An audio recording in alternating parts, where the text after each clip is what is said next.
you have an experience that you can relate to that? Like maybe an enemy that you turn into a friend? Wow, that's a good question. Yes, I do actually. Oh. My freshman year of college, I ran for class president. What's up, guys? Welcome to another episode of our carcast. Yo, welcome back. Today we're somewhere new. Where are we, Sanat? We're in Tampa, Florida. Town of Tampa Bay. Clearwater Beach, and apparently one of the best beaches in the world. And you also have a new person. Yeah, and you have a new person. And we have a new person. I would love to welcome our guest today. His name is Omar, aka Bromar, aka Omar, who is the author of world-famous best-selling book, That's true. The Wisdom of a Decade, and lawyer, Penn Class of 2023. That's right. Omar, if we get that far. If we get that far. Omar, how are you doing today? I'll be honest with you, Barry Sanat, I am coming out of an L. I just dropped my iPhone 12 Pro that I bought about a month and a half ago while jet skiing in the Bay of Tampa. Oh my God, so it's somewhere around us. It's a rough day for Omar. We were just jet skiing. We were having so much fun. How you dropped it? I don't want to say, but I'll share it. I was videotaping myself going, reasonable speed. Unreasonable speed, I should say. And then I got into several waves, and I just dropped my phone. Oh, and, well, that's the problem. Water? Did you look at it? Did you see it? Yeah, I saw it, and that's the thing. Like, it actually hit the jet ski twice. I could have caught it, but I didn't. Oh my God! Wait, the phone hit the jet ski? The phone hit the jet ski. It's like slid off, basically. I mean, it was like. So it was like you had time to process that you screwed up. That's the problem. I knew it was going to happen. Anyway, so you had a chance. When I lost it in the Bay of Tampa, I had about a very stressful hour figuring out, okay, how am I going to tell my parents this? How am I going to sort of I'm leaving to Philadelphia tomorrow, so also my license was in that. He put his license in the case of the phone. He said, Barry, before we went jet skiing, like, here's a good tip. Put your license in the phone case so that you don't have to carry. Because you need a license when you jet ski in case you get stopped. So you have everything in one spot, and then, who's the clown now? It's like a double L, I suppose. Anyway. However, my license is still there. Yeah, but what I love about Omar is that he has always had a great attitude. If this happened to anyone else, the trip is ruined. Well, this kind of goes. But Omar, like, we got it done in an hour. We're back in action. We're driving up to Clearwater in an hour. We're gonna have a good time. He came back with a smile. Alhamdulillah, I should say. Alhamdulillah, because I got a new iPhone 8. Well, not new. It's actually used. It's from Best Buy. And it's to run back and forth. But hey, listen, I'm actually enjoying the fact that it doesn't have many of the apps that I have on my iPhone 12 here, because it just allows me to distract. I don't know. Then again, I've only had it for like an hour. And I promise you tomorrow I'm gonna wake up like, where are my 3 point cameras? So curious, how do you travel back to Philly without a license? Well, ask me tomorrow. Okay. I'll try to travel back. We'll keep you guys posted. He was able to get back to Philly. I mean, luckily I have my wallet. That's the thing. So yeah, that's true. I don't want to stop. I don't want to say that I have not lost my wallet, because knock on wood, I might lose it. There's no wood in here. The next 24 hours. Knock on wood, yeah. So, I've known Omar for a long time now. 5 years. 8 years? 7? Yeah, he's one of my few friends who's, a lawyer / becoming a lawyer soon. And I've always had this question that I wanted to ask, so I'll put you on the spot here. Oh God. How does it feel, or how do you rationalize the moral battle of having to defend someone who is criminal? Like, I imagine in cases in your career, you're going to know that the person you're defending or having to do a case on is actually, in fact, guilty of a crime. Yet it's your duty to defend them. Like, how do you deal with that? That's a good question. I actually reckon with this myself. Next summer, I'm going to be going to a law firm that it's like a big law firm, so a lot of the clients that they have are like, big financial companies, Fortune 500 companies. They're not necessarily the little guy. To answer that question, constitutionally speaking, in the United States, everyone is entitled to, rather, a lot of people are entitled to lawyers. I mean, there's certain, obviously, nuance in that. But, if you're a criminal, you are entitled to a defender. Obviously not in civil cases, but that's a different story. Yep. The fact of the matter is that, everyone is entitled to a defense. So even if you are the guiltiest person in the room, or rather the guilty person, the government, or rather the prosecutor, still has guidelines that they must follow. What we call due process, to make sure that the evidence that they get to convict you is taken in a constitutional manner. To ensure that the rights that you have while in, going through the trial, or even, while given a punishment or a sentence, that they are constitutional. They don't really sort of offend our traditional conceptions of liberty and liberty and other basic human rights and decency. There is I should say there's also like a problem with how I guess how exact or how constant that idea is, that if you're rich you're given the better lawyers, you can afford better lawyers. If you're poor, you're oftentimes given defenders who just aren't that they're overworked, understaffed, and quite frankly, that's what people say. Yeah, so it is a problem in law, and there's inequities everywhere, especially in law. And I think it's the fact that like the law is seen as morality, or rather what is seen as moral. The fact that there is inequity should be something that we should all be concerned about. But I mean, to answer your question, I guess it's the fact that by virtue of you being a person, you have a right to a defense. Wow.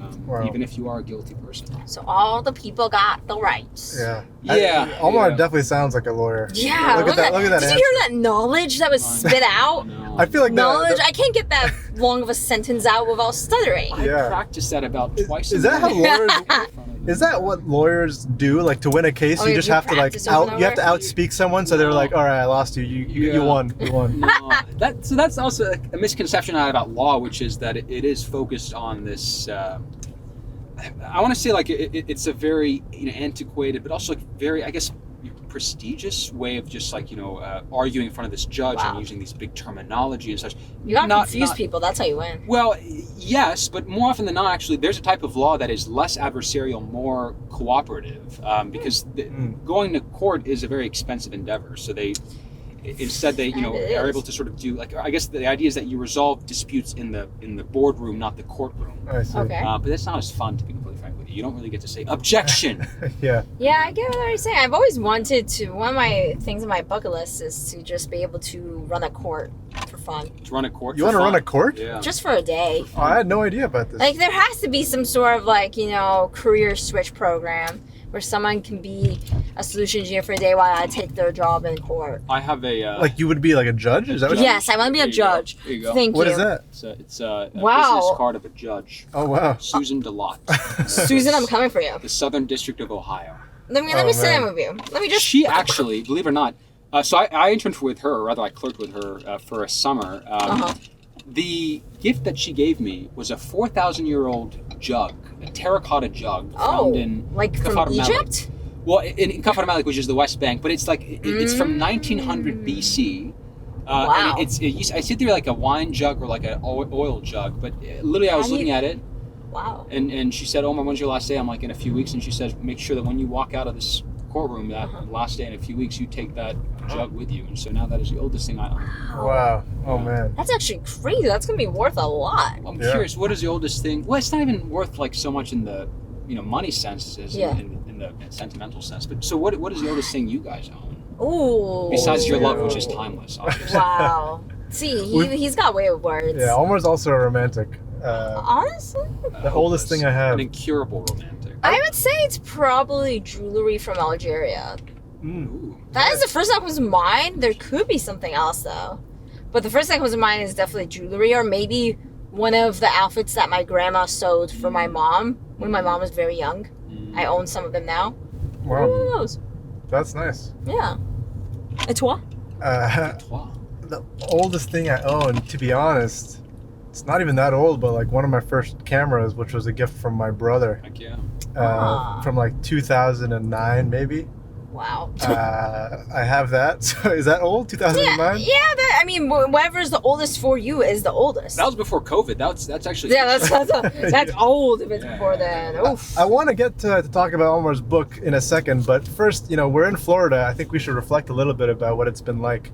Oh yeah. It's hot, but not as hot as you would think. Yeah, the first thing I noticed was all the bugs. Like I've been spoiled by LA where you don't really get a lot of like you go outside, you're not going to be harassed by mosquitoes or flies.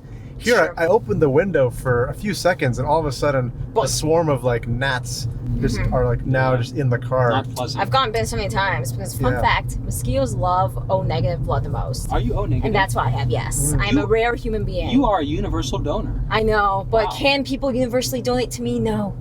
Wow. But you can universally donate to everyone. Yes, I can save everyone, but no one can save me. What a saint. What a saint. Isn't that what sainthood is? I think it is, actually. So that's why mosquitoes really love biting me. Yeah, mosquitoes. But the beach those are good though. Like yes, we went to the white beaches. sand. The sands are white. Clearwater Yeah. Beach. We're going there right now. We were at St. Pete Beach today, which is apparently Very ranked nice. the #1 beach in the United States by TripAdvisor. Yes. And I would say it's quite nice. I mean, it's definitely different. Like there aren't a lot of Mhm. waves to play with, and this. Yeah, it's You know. calm waters. Yeah. Not surfing waters, just Yeah. calm waters. Not like It's LA nice. water. And I also hear that it has a new iPhone 12 Pro. Oh yeah. So that's pretty sick. Yeah, the beach got pretty lucky. Yeah, I was Didn't even gonna have say, it's a to pretty pay for sick it. phone. Has all Yeah. my Yeah. memories in it. But. Do you like Florida, Omar? Yes, as a matter of fact, minus the fact that I lost my phone here and my license. But That's other true. than that, I mean, Besides that, at least you great left a piece of company. you here. Yes, I suppose yes. Yes. So one day, however many hundreds or thousands of years from now, Yeah. someone discovers this, I guess Device. this rusted piece of iron Yeah. or metals there. They're gonna be, what is this? They're gonna wonder, and then somehow maybe if it's such a good device that Apple did such an amazing job manufacturing it that it's gonna stand the test of time. Yes. They can plug it into the charger, whatever the Wow. wireless thing they have. Every place Omar goes, he always loses a piece of him there. We were in San Francisco many years Oh ago, God! Oh, God. and he fell off of his bike on the Golden Gate. on the On the Golden Golden Gate Gate Bridge, Bridge. and he had a mild concussion. Yeah. So we So he always lost like his to mind. we always like to say he lost his head in San Francisco. I And lost Lost my head in San Francisco. Francisco. Wait, that's from the Mowgli's, by the way. If anyone didn't understand. Yes, the that's a reference. very good Yeah. song. I think it was I lost my mind in San Francisco. oh, it's my mind. Okay, my I bad. lost, I lost my heart in San Francisco. Oh, my heart. Oh, so you lost your heart in San I Francisco. lost my heart a lot of places, not San That's Francisco. true. though. Wow. Now you lost your phone in Tampa Bay or St. Yeah. Petersburg. St. Petersburg, not St. Russia. Petersburg. not Yeah, Russia. that's not even Tampa Bay. Yeah. Man, okay, well, yeah, so this book. Yeah, We're gonna play a fun game. Oh, wait, let's actually explain the background of the book. Well, yeah. Omar, would you like to talk about the background? Yeah, so it's basically a compilation of about 3,000 quotes that I've been keeping since I was 13. It also has a Wow. good bunch of my own poems and short stories in the back of it. So it's basically a compilation of who I am, the readings, or rather the writings that I've written, and just the things that I've written down from reading. They're quotes I get from, conversations with friends, quotes I've gotten from reading articles or, listening to songs or interviews or, watching movies. So it's really just I guess the way that I captured it, or rather the way to describe it, is like a sort of time capsule memory of experience. It sort of traces my ideological evolution from 13 to 24, hence why it's called The Wisdom of a Decade. It's volume 1 because I do plan on, That's living, but also, accruing more wisdom it's throughout the rest very of my impressive. life. Very, very impressive. Isn't that crazy? Yeah. Like, he actually has been keeping this list Yeah. for so long and actually compiled it into a book and Yeah. actually published it with a It's picture. Such a beautiful it is, thing. It is There's a picture. picture. It's the painting is actually Alexander at the Battle of Issus. The Battle of Issus was the second famous battle fought between the Macedonians and Wow. the Achaemenids around 330 BC, around that Oh period, my around that God. time period. What if someone wants to purchase the book, Barry? Omar. Well, as a matter of fact, this gets into a legal issue because a lot of the quotes are unattributed. the Not lawyer has intentional. published an unethical book. Yeah, but so I can't make money off of it. Okay. That's so I can give it to people. That's Okay, the I'm thing. I can't aligned. make I'm money off aligned. of it. So you can Nice. get for free, everyone. Essentially. But hey, listen, I didn't do it because I wanted to be famous. I did it because I have all this knowledge and wisdom and love in me that I wanted to convey to other That's people. beautiful. He even wrote our very own personalized note on the first page. So Would you mind sharing that, or would that be wow, something too yes. To Barry and Sanat and Coco, he addressed our cat. Oh, I miss Coco. She's in I LA. miss Coco. For for covering my life and memories with your humor, your passions, your, for instance, many Snapchat / Facebook / Instagram / LinkedIn messages. Most of all, your love. Thank you for showing me how genuine people can be. With love, Omar. Wow, your signature's amazing. No, Look it's at that pathetic. signature. I love that The signature. problem is that the Nice book was signature. hard to sign on. 'cause It's I was- okay, I I forgive see. him. I forgive him. Okay. So, Sana, explain the game we're about to So the play. game we're gonna play is actually a very simple game. Each of us, actually, would Omar be participating or only us two? I don't know, Omar. Do you want to participate? Well, Yeah, I well, was you gonna also say number because you're gonna know the quotes, aren't you? Well, I was gonna say, if you want to give the book to me and then you guys choose the numbers, I Yes. can read Yeah. them to you. Okay, I'm aligned. Okay, so here's the rules. Barry and I are gonna say numbers anywhere from 1 to 3,000. 3,000. 2009. 3009. Yeah. And then he will say the quote and then also explain the background behind it. I will recite the quote. Wait. Without looking at the book, you memorized the quote numbers? No, absolutely not. Oh, okay. No, absolutely not. I was about to say, because there's Well, a 3,009 ask quotes. me, as a If matter of fact- if I say like, okay, that would be crazy if you knew. It'd be it. No, crazy. I can't do that. I mean, I know some. If you ask me, for instance, 2,243, Okay. that is that one quote I shared. It's like, among the many hills, when you sit underneath the shade of the white poplar trees, sharing in the peace and serenity of distant fields and pastures and meadows, let your heart say in silence, God rests in reason. And when Wow. the storms come and the mighty rains shake the forest, and thunder and lightning proclaim the majesty of the night sky, then let your heart say in awe, God moves in passion. And because you are but a breath in God's sphere and but a leaf in God's forest, you too should learn to rest in reason Wow. and move in passion. That was beautiful. That's Look at that. Yeah, woohoo! Yeah, woohoo! There we go. All right. That's great. Game Now, time. Game time. You go Game ahead, time. Sana, you go Okay. first. 1 to 3,009. Oh. Smell that. This is knowledge. Wow, that's knowledge. That wisdom. smells like knowledge. A nice breeze of knowledge. Oh. Okay. 1,023. 1,023. You don't know that quote off your I heart? do not know. Wow. Oh man. Did bro. he even Did you even publish write this book? I don't know if it's No, yours. but this is actually Oh, yeah. from Abraham Lincoln. Oh, wow. Do I not destroy my enemies when I turn them into my friends? Gee. Do you not destroy your enemies when you turn So what does that mean to you? Well, the idea that when you destroy an enemy, or when you like people think of, you want to hear the lamentations of the defeated. You want to hear them, eviscerated as the destruction of your enemies. But what Yeah. if to destroy your enemy actually means to befriend them? That they're no longer your enemy, but your friend. And it's by Abraham Oh, Lincoln. wow. Remember, he's the guy that presided over the Union over America when the Confederacy seceded in the Civil War. I mean, Wow. think about it this way. I mean, He had some enemies. That's he for had sure. some enemies, right? And, Yeah. and well, unfortunately, he Dang. didn't really make them his friends until after 600,000 that quote. American soldiers died. But besides that, I think it's a profound quote. I mean, do you guys do you have an experience that you can relate to that? Like maybe an enemy that you turn into a friend? Wow, that's a good question. Yes, I do actually. Actually, I'm curious. Oh. My freshman year of college, I ran for class president. Oh, yeah, that's a good one. And What was your motto, out of curiosity? my motto? I don't think I had a motto, didn't have a to be motto. honest. He was just running. Wow. I just ran, yeah, and I didn't win. No surprise there. I guess because I didn't have a motto. And what I want a placeholder on that. I didn't win, but continue. the candidate who did end up winning, his name was Vadim, and who of course was my enemy during the election cycle. Oh, I didn't know this. But Interesting. Vadim actually became one of my closest friends. We started a company together, and he is now, Привет. yeah, and now he was one of my groomsmen. Crazy. And yeah, we're great friends. So I guess that's a good example of an enemy who became a friend. But And, oh, by the way, I think one note that he would probably bring up during this time is that when he did win the election of class president, I was the only candidate who congratulated him. Wow. Everyone else was a bit humility. sort of just like, they took the L. But for me, I said, congrats to this man. That's actually very nice. And that's I think, It's very nice that you did that. I want to ask about the placeholder thing regarding Okay. you didn't win, because from my understanding, isn't that how you met Senna? By canvassing? I met Sanat by I had to her, by get the signature way. in order Yeah. to run for class president. You need to get less like 300 signatures or something like that to vouch for your candidacy, and Sanat was one of those signatures. Hides me. So- I'm basically the reason why he was able to run. Wow. Yeah. I was gonna say. So I guess you kind of did win it in the long. I didn't win the election, but I won You the love of won. my life. Oh, that's beautiful. Oh my God.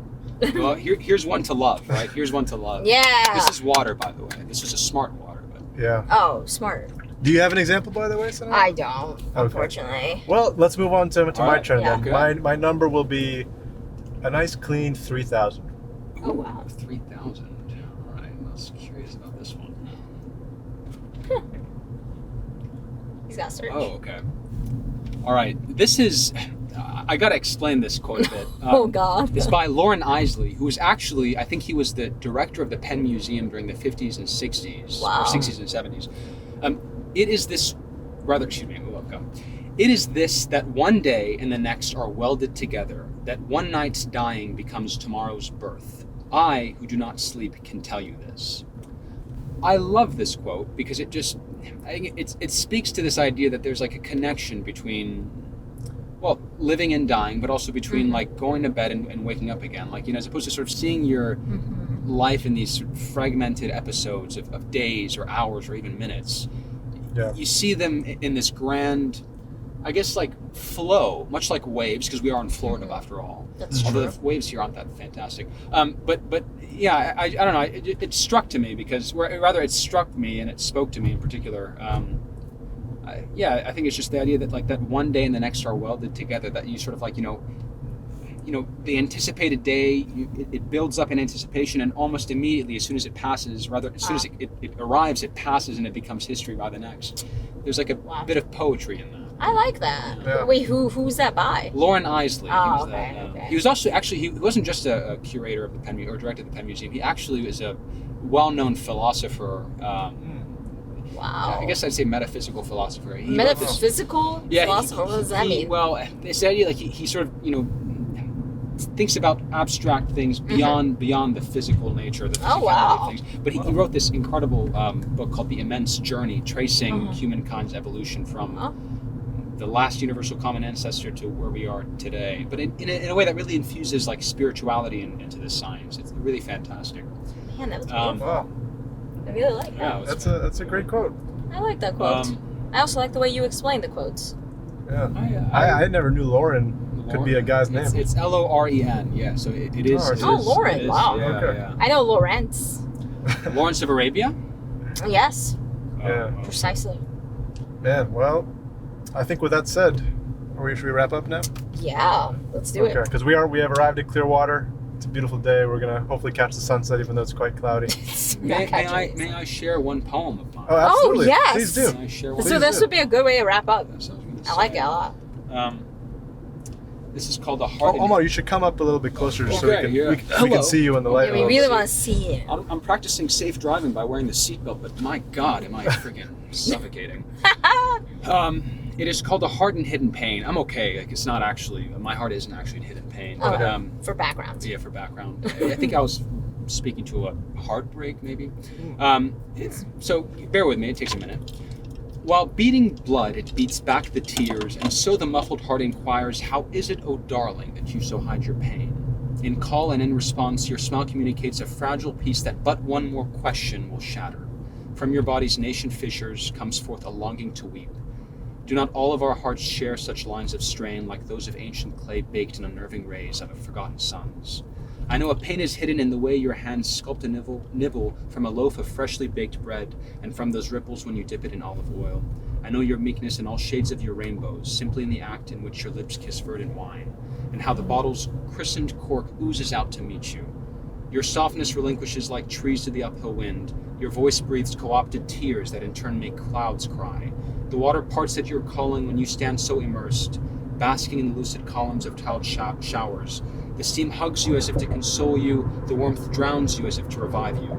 You hide your pain so well, but all the grace with which you are greeted carries with it a sacred depth, as if it was owed to you 2 times over. So merely from how you are loved, and how your presence may grow a place holy, I feel what lament you carry inside, and all I ask of you is that you may share it with me. You guys hear that? That's powerful. The The wisdom of way a decade. he used olive oil. Yeah, that's true. I was gonna say. Well, line. I'm not gonna lie. I was just about to bring up the line about olive I oil. love the olive was just oil about to line. bring It's the my olive oil. favorite Of course, line. it's the food. I was gonna bring I up. was like, wow, that is very nice the way you That's did a, It's a that. way of words, and you just want the end is like just to share with me. That's all you want. I wanted to share with you olive oil. You just want to share with Incredible me. Wow. Yeah. And that was a poem Really? written for a heartbreak. That was a poem written, I think, not per se for a heartbreak, but in response to a heartbreak. I see. This is my literate friend. I don't Yeah. have that many of them, but That's this crazy. is one of them. We're a dying breed. We're Yes, a dying breed. it's very hard to find them, you know? I'm very What's impressed, a book? Omar. Congratulations Well, on the thank you. book. Thank you for having Congratulations me. on all Yes, of your this poetry. is Thank you for amazing. having me, honestly. I feel, Really awesome to have you. I love having an audience. I will admit. I love being asked questions, and you guys have satisfied me. Yeah, well, Wow, we you do should have become famous. we do have over 1,000 subscribers now. Thanks to Yeah. all the subscribers out Yeah. 1,000? Yeah. Woo, 1K, 1K, baby, Yeah. 1K. there. It's been quite a monumental ride. Let's get that 1 million, baby. Oh, yeah? One day, Listen, even that guy was celebrating. I don't know if you saw. maybe. All right. All right, with that said, thanks everyone. Peace and love as always, and we will see you all next time. Bye.